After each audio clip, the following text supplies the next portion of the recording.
Jeans আর টি শার্টের মতো casual পোশাক যতই আরামদায়ক হোক, পুজোর কটা দিন শাড়ি না পরলে কি চলে?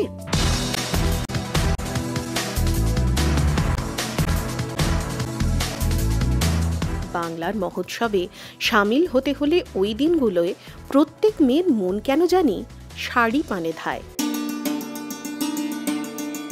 শাড়ি মানেই এখন ডিজাইনার্স শাড়ি। ফ্যাশন ডিজাইনারের চোখ ধাঁধানো বিপুল সম্ভারের মধ্যে গিয়ে শোনা গেল অন্য একটা কথা।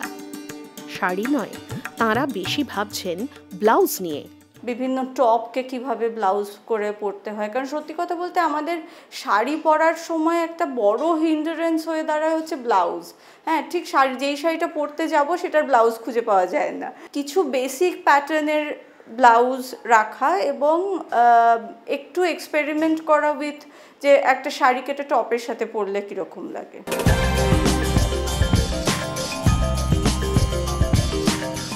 এখনকার প্রতিশ্রুতিবান অভিনেত্রী অমৃতা শাড়ির খুব ভক্ত। ডিজাইনার সুচিস্মিতার তিনিও ফ্যান। পুজোয় যতটা সম্ভব শাড়ি পরার চেষ্টা করি, শাড়ি না হলে সালোয়ার কুর্তা না হলে এমনি লং কুর্তার সাথে জিন্স, মানে ইন্ডিয়ান ওয়্যার পুজোতে আমার প্রেফারেন্স সবসময়।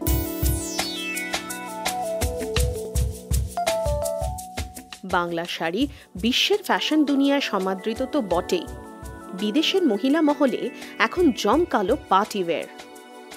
এবার নতুন স্টাইল স্টেটমেন্ট হতে চলেছে ব্লাউজও। টপ যদি হয় ব্লাউজ, তাহলে তার বৈচিত্র্যে নারী হয়ে উঠবে আরও আকর্ষণীয়।